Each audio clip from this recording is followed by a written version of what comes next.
We are on example 6 now in substitution method. Example 6, this is given on page 238. First part of example 6 is sin cube x cos square x dx, but we will write it as sin square x into cos square x.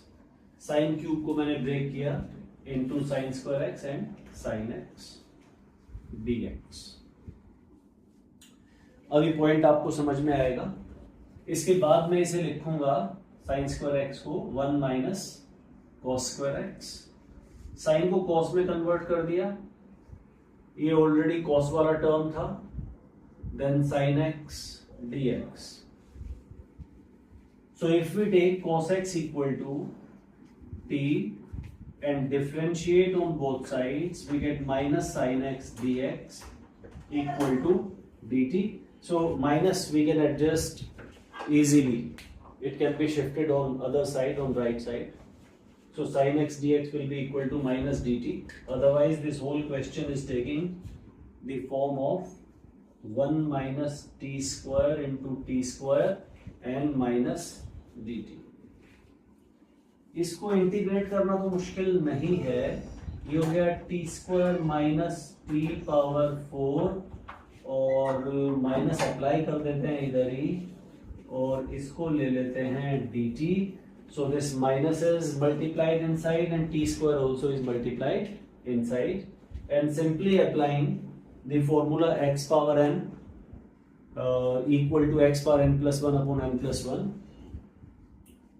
These two parts will be equal to t cube by 3 plus t power 5 upon 5 plus c. एक बार मैंने पिछले questions में बताया था, अगर हम इसको CBSE के सोल्यूशन में लिखते हैं, सब्जेक्टिव सोल्यूशन की तरह लिख रहे हैं किसी टेस्ट में, तो हमें इसको दिखाना चाहिए t raise to 2 plus 1 upon 2 plus 1, t raise to 4 plus 1 upon 4 plus 1, और ब्रैकेट में साथ में वो फॉर्मूला भी दे देना चाहिए, because integration of x power n is equal to x power n plus 1 upon n plus 1. कोई मार्क्स कटने की गुंजाइश नहीं बचेगी. Now we can put value of t which is equal to cos x minus cos x power 3 by 3 plus cos x raised to 5 upon 5 plus c. That's it. Substitution में आप एक बात समझिए कि इधर मैं किस फंक्शन को t लूं और उसका डेरिवेटिव आ जाएगा, ऐसा डायरेक्टली दिखाई नहीं देता है. तो ये वाला हम बोलेंगे एक डेराइव्ड सब्स्टिट्यूशन है, जिसमें मैंने कुछ पार्ट इस तरह से एडजस्ट किया, या आप इसको बोल सकते हैं इनडायरेक्ट सब्स्टिट्यूशन. तो आप डिसाइड कीजिए सब्स्टिट्यूशन में क्या ये डायरेक्ट सब्स्टिट्यूशन है, या ये डेराइव्ड सब्स्टिट्यूशन है, या इनडायरेक्ट है. ये कोई ऑफिशियल 3 कैटेगरी नहीं है, पर हर एक पे इस तरह से ध्यान देते हुए आपकी अंडरस्टैंडिंग बड़ी अच्छी हो जाएगी. अब हम नेक्स्ट क्वेश्चन में ट्राई करेंगे. अब इसमें आपको डिफरेंस समझ में आएगा जो 3 चीजें मैंने बोली. अब इस क्वेश्चन में जो सेकंड पार्ट है, इसके अंदर मैं डायरेक्टली x प्लस ए को, जो डिनोमिनेटर में x प्लस ए वाला पार्ट है साइन के साथ, इसको t लेने वाला हूं. Differentiating on both sides we get dx equal to dt, and this assumption we are taking x plus a equal to t is giving x equal to t minus a. So putting these respective values, sin x will become sin t minus a whole divided by sin t, and dx is simply equal to dt. बहुत आसान सा दिखाई दे रहा है. इसके बाद मैं इसे क्योंकि नीचे जब x प्लस ए था तो हम कोई फॉर्मूला नीचे साइन x प्लस ए के लिए यूज करके ऐसा कोई यूजफुल फॉर्म नहीं ला सकते थे, जो अब आ सकता है. अब मैं साइन t को लिखने वाला हूं साइन t माइनस ए को लिखने वाला हूं sine t cos A minus cos t sine A, and this sine t will be return as denominator of both the parts and whole dt. So this is interesting. Sin t to sin t cancelled out, And in second part, we know derivative of sin t is cos t. So the arrangement is clear. Look at the remaining part. This cos A will be taken as constant since the operator is t. When dt is given, cos A will be taken as constant. So cos A integration of dt minus sin A cos t by sin t dt. This is simply equal to t minus sin A, and now we have to integrate this part cos t upon sin t dt. So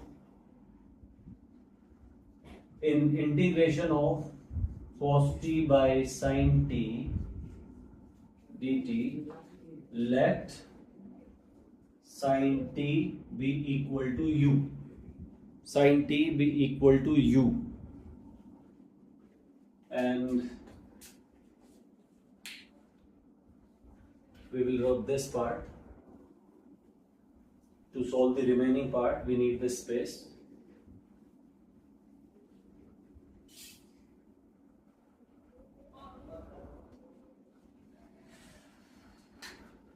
Sin t equal to u, which is giving, on differentiating both sides, we get cos t dt equal to du. Look at the integration again. It becomes cos t dt equal to du whole divided by sin t, which is taken as u. That's it. This is it. Du upon u. This will be log u to the base e plus c.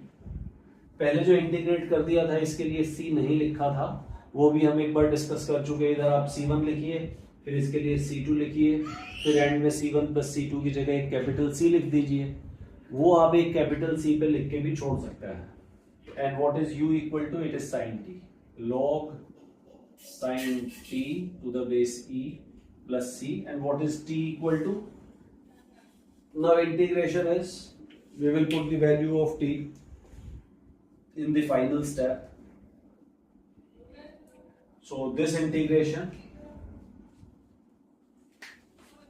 complete integration, is cos A into t minus sin A log sin t plus c. Now what is t equal to? It was x plus a. Cos A into x plus a minus sin A log sin t is x plus a plus c.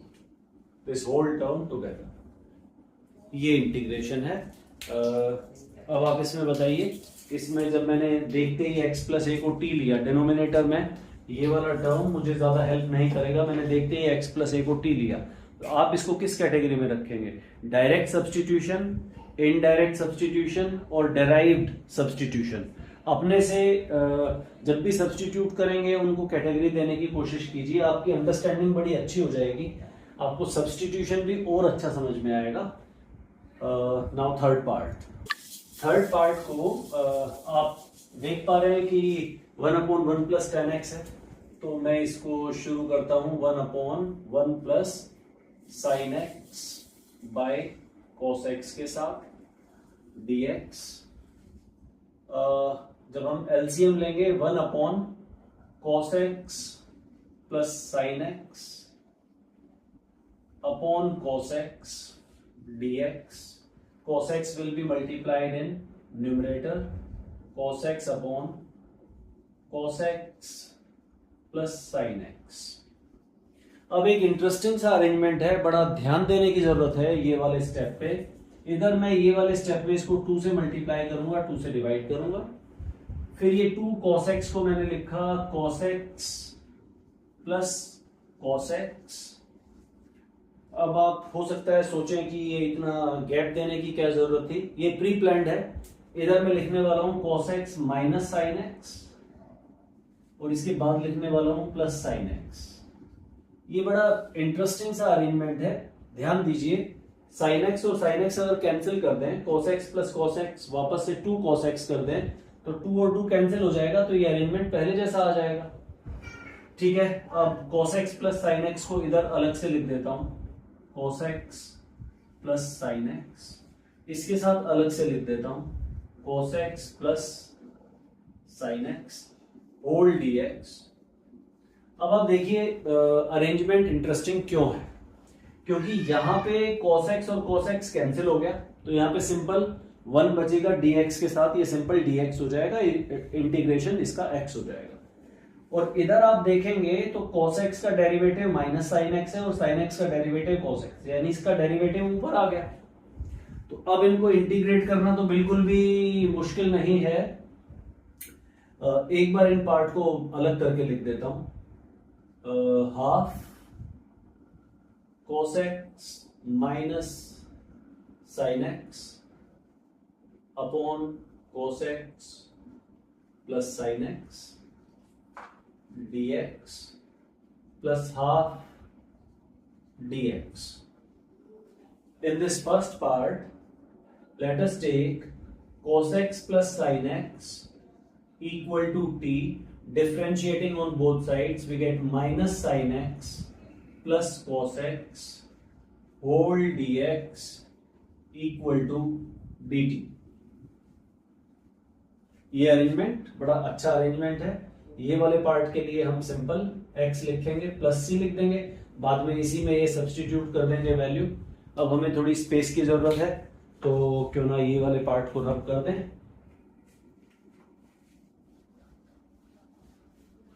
ये वाले part को रब कर देते हैं, और ये वाला पार्ट इंटीग्रेशन में अब हो जाएगा half integration dt by t plus x plus c, वो पहले ही हो चुका था, हाफ भी साथ होगा इसके, तो ये मैंने सिर्फ इंटीग्रेशन के लिए x लिखा था, हाफ अभी भी साथ है।